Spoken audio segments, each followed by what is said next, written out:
Welcome back, uplifting life partners, to Marriage Mastery Uplifters Podcast, cultivating extraordinary connections. The podcast dedicated to helping you build a stronger, more joyful, and resilient marriage. I'm your host, Ron Simplified Myers. Let's ignite possibilities together. Well, this is our Self Love Wednesday episode, and today it's a day dedicated to nurturing the most important relationship of all, the one you have with yourself. Because let's be honest, you can't pour from an empty cup. And a well-nourished self is the foundation for a truly flourishing marriage. So today's topic is one that many of us find incredibly challenging, yet it's absolutely vital for our well-being, our energy, and surprisingly, even our relationships. It's the gift of boundaries. Learning to say no and protect your energy and well-being. See, we live in a world that constantly demands our time, our attention, and our energy. From work obligations and family requests to social invitations. And in today's culture, digital distractions. It can feel like everyone and everything has a claim on us. And for many, especially those that are people pleasers or who fear disappointing others, saying no, it feels like a betrayal. It feels selfish. It feels unkind. But what if I told you that saying no can be one of the most loving things you can do, not just for yourself, but for your marriage and your loved ones? What if no is actually a yes to your peace, your sanity, and your ability to show up as your best self? Well, that's what we're exploring today. We're going to uncover what boundaries truly are and what they're not, why setting them is so difficult, the impact of undefined or non-existent boundaries on your energy and your relationships, practical strategies for setting clear, kind, and consistent boundaries, and how to protecting your energy ultimately enriches your marriage. So let's dive in. Let's start with a fundamental question. What are boundaries? See, many people think of boundaries as walls, as something to keep others out, or as a way to be rigid or unfriendly. But that's a misconception. Let's think of boundaries less like a wall and more like a fence with a gate. A fence defines your property line. It tells you where you begin and where others end. It establishes what you're responsible for and what you're not. And the gate, that's your conscious choice about who, what, and when you let in and how much access they actually have. So boundaries are essentially guidelines, rules, or limits that you establish for yourself regarding how you will allow others to behave towards you and how you will behave towards others. They define what you're comfortable with, physically, emotionally, mentally. What you're willing to accept in terms of time, energy, communication, behavior. What you need to feel safe and respected. So let's talk about the different types of boundaries. Physical boundaries, that's personal space, touch, privacy. This is the one I personally work on because I come from a family of huggers. And there are those who will get offended immediately or they'll jump because they don't hug or they don't believe in physical contact. For whatever reason, that's their boundaries. Emotional boundaries, not taking responsibility for others' feelings, protecting your emotional energy, not engaging in toxic emotional dumping. Time boundaries, saying no, respecting your schedule, not letting others monopolize your time. As the saying goes, if you don't take control of your time, others will use it for you. How about energy boundaries? Protecting yourself from the energy vampires, limiting exposure to draining activities or people. This one takes real focus because sometimes there are people that play a major role in your life. So how do we handle this? Now I'll share a story about a family member that I was about to cut out of my life. Every seminar and most gurus teach that you cut negative people out of your life And folks, I was in the process of cutting this person out. So one day I was trying to figure out what I was going to do for the day, and I thought about that person. I thought to myself, well, I can't go over there because they're not in town. Then a thought popped into my head from a book that I had read. It says, everything will die or break depending on what it is. Now, I didn't kill them, but I did think, what would life be like if I could never see them again? Now, understand, this is a person that if you say red, they say blue. You say blue, they say red. It's like they thrive or they get their significance by taking the opposing side on every conversation. And I realized for me, it's not a thing of having to be right or be wrong. It's the sharing of opinions, even though for them, they just want to oppose everyone. Now, if you follow what I just said, you heard where my phrase come from that I now share on my clothing line inside our online store. And it ain't right, it ain't wrong. It's my opinion. That's where it came from. But that new insight changed my relationship immediately. And I was able to appreciate the relationship. Now, don't get me wrong. They still oppose everything. I just don't join in most of those conversations. Now, how about material financial boundaries? Lending money, sharing possessions. Now, I have a rule in the area of loaning money. When I loan money to people, I treat it as charity from my charity jar. I put money aside for charities, and that's where those loans come from. This way, our relationship isn't destroyed when they take forever to pay the money back. Or they act like they were never given any money, or they just don't pay it back. This way, it doesn't affect the way I see them or our relationship. Now, I'll also say be very careful here in this area that you don't allow people that are users to use you. How about intellectual boundaries? Respecting differing opinions, not allowing others to invalidate your thoughts. This is where that saying it ain't right, it ain't wrong, is my opinion. It really plays a major role. Remember, we come from different places in every area of our lives, and everyone will not see the world the same. Thank goodness, because we couldn't grow as a world if we all thought the same. So the key takeaway here is that boundaries are self-respect and self-preservation. They're not about controlling others. They're about controlling your response and your availability. So, if boundaries are so beneficial, why do we find them so incredibly difficult to set and enforce? Well, most of us struggle with boundaries because of deeply ingrained beliefs or past experiences. We might have learned or been taught that saying no is rude, selfish, and unloving. We might fear rejection, conflict, or disappointing others. We might even believe that our worth is tied to how much we do for others. Let me repeat that, because this is huge and true for many. We might believe that our worth is tied to how much we do for others. Why? We're part of a culture that makes us believe that it's only about doing for others. If you put you first, then you are self-absorbed. Nothing could be further from the truth. I teach and I believe the only person that has been with you and will be with you 24 hours a day, 7 days a week, from the day you're born to the day you die, it's you. And if you don't value yourself, how can you expect others to respect and value you? Self-absorption is when you believe the world's job is to cater to you and you look down on others as if they are beneath you. That's something I don't believe in and I will never agree with. And while I'm on this, let me throw out my pet peeve, and that's money does not make a person valuable and better than anyone, even though our society teaches it and treats people that way. Let me leave that there. That's a whole nother conversation. Bottom line, and the truth is, a lack of healthy boundaries comes at a very high cost. Let's think about it. Burnout and exhaustion.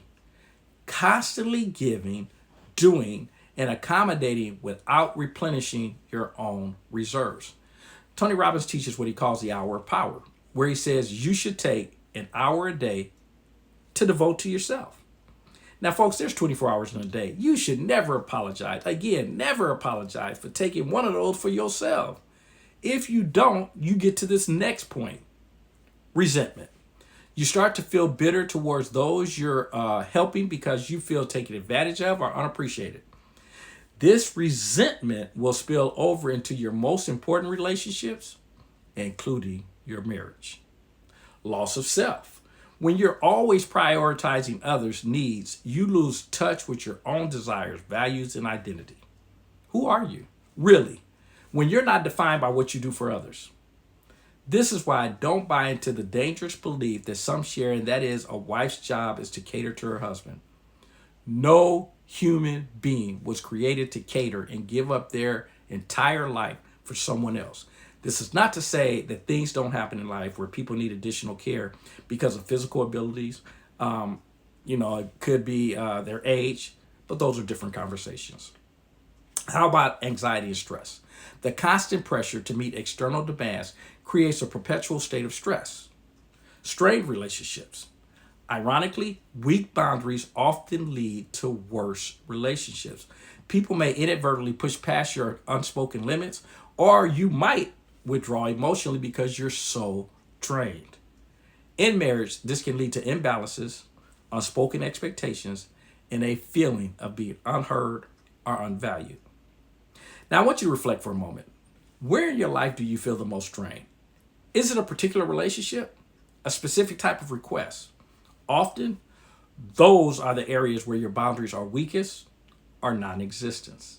So, this leads us to the heart of today's episode. How to begin reclaiming your energy and well-being by establishing clear boundaries. As that old saying goes, this is where the rubber meets the road. So learning to say no isn't about being confrontational. It's about being clear and respectful, both of yourself and of the other person.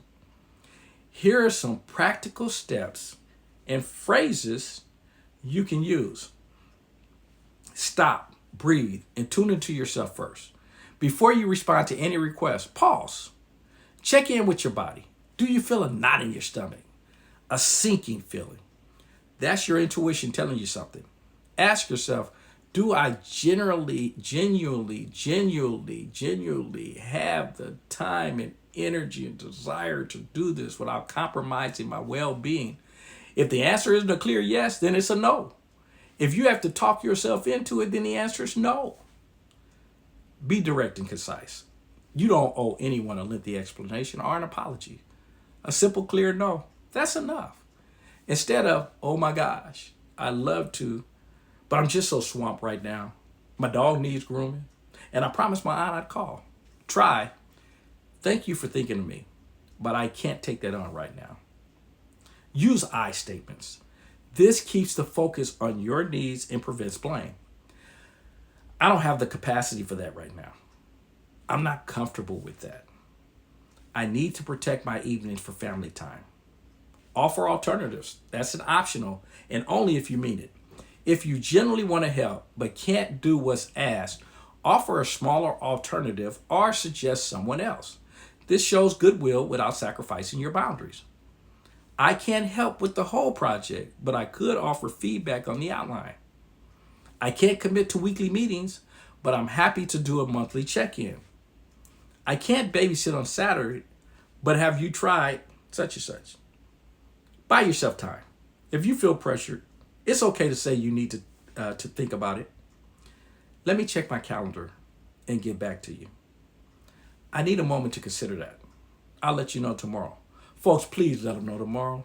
Be a person of your word and integrity. You know I'm very strong on integrity and character. So practice. Start small. Practice saying no to less significant requests. The more you do it, the easier it becomes. An example, no thank you, I've had enough. That's when you're offered more food. Folks, when people say no to food, quit quizzing people by asking, you sure? Are you on a diet? Accept the no. Another example, I appreciate the offer, but I'm actually looking forward to a quiet evening. Now that's a response to an unexpected invitation. Anticipate and prepare. If you know certain situations or people consistently overstep, plan your response in advance. Now, let's bring this home to your marriage. Boundaries within a marriage are not about creating distance. They're about creating safety and respect. Time boundaries with spouse. This is huge. I share with people that if you had a rough day, stop at a park or somewhere and allow yourself to decompress. Don't bring that home. Your family deserves better.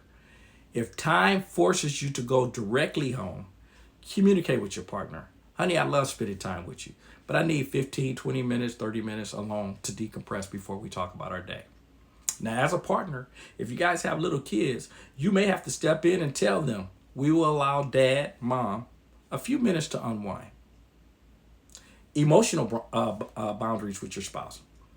I hear you're upset and I want to support you, but I can't be responsible for your happiness. Let's talk about what we can do together. Or, I need to take a break from this conversation.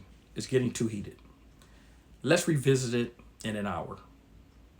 Energy boundaries with spouse and family. I know everyone wants me to organize the whole family reunion, but I'm only able to handle the catering this year. Remember, healthy boundaries in a marriage ensure that both partners, their needs are met, that neither person feels resentful or taken for granted, and that each individual maintains their sense of self within the partnership. This allows you to show up as a whole, happy person, which is the best gift you could give your marriage. I want to take a quick moment to stress that men do need this also. And I'm only commenting about this because I heard a gentleman that's well known, well respected, an icon in the social media arena, has books out. He made the comment, no one cares that you had a tough day or how hard life is. As a man, you need to suck it up, make it happen. No one cares. I believe that is lousy advice and a dangerous belief to teach. That thought process is why men commit suicide so much more than women. We have to quit acting as if men are not human and are immune to feelings. So, you started saying no. You're protecting your energy. What happens then? The ripple effect is profound, especially in your marriage. More energy for what matters. When you're not depleted, you have more emotional, mental, and physical energy to invest in your spouse, your children, your passion, and the things that truly light you up. How about reduced resentment? When you're not constantly sacrificing your own needs, that resentment starts to fade. You're no longer blaming your partner for your exhaustion. How about improved communication? Setting boundaries requires clear communication. As you practice the skill, your overall communication in your marriage, it'll likely improve. You become better at articulating your needs and listening to your partners. Increase respect. When you respect your own boundaries, others, including your spouse, will learn to respect them too. It is true, you teach people how to treat you. Greater authenticity. Living within your boundaries allow you to live more authentically. You're not pretending to be someone you're not, or saying yes when you mean no. This deepens intimacy and trust in your marriage. Modeling healthy behavior. If you have children, you are modeling invaluable self-respect and self-care for them. They learn that their needs matter too. So the gift of boundaries truly is a gift you give to yourself, but its benefits radiate outwards, transforming your entire life and most certainly enriching your marriage. So this week, I challenge you to identify just one area where you need to set a clear boundary. Maybe it's saying no to an extra task at work, or declining a social invitation you don't genuinely want to attend, or even set a boundary with your spouse about screen time before bed. Start small, be kind to yourself, and celebrate every time you honor your energy. Remember, mastering your marriage begins with you mastering yourself. And a crucial part of self-mastery is understanding your limits, honoring your needs, and bravely, kindly saying no when necessary. It's not selfish, it's essential. Folks, I want to thank you for joining me today on Marriage Mastery Uplifters Podcast, Cultivating Extraordinary Connections. And we'll be back next week for another Self-Love Wednesday episode. Until then, keep building, keep loving, and keep mastering your marriage, one intentional step at a time. For more exclusive training, the deeper dives, behind the scenes content, our books, video series, and the Simplified Uplifters Apparel, which is our online clothing store, make sure you download the Simplify You app today. It's our one-stop shop for all of our resources. It's located inside of Google Play or the Apple Store, and it can be found as Simplified You. The U stands for Uplifters. So it's Simplify You, the letter U, or you can use the website, simplifieduplifters.net, which is a duplication of the app. Again, that's simplifieduplifters.net. And if you found some value in today's episode, we'd also appreciate you sharing this episode and the podcast itself with those that you know need to hear this message. And if you haven't already, subscribe to Marriage Mastery Uplifters podcast so you don't miss our upcoming Marriage Builders Sunday, where we'll explore how these individual strengths come together to create an unbreakable bond. Thanks again for joining me on this transformative Self-Love Wednesday. Until next time, nurture your soul, protect your energy, be kind to yourself, and build the marriage of your dreams. Most important, remember your power. You are extraordinary.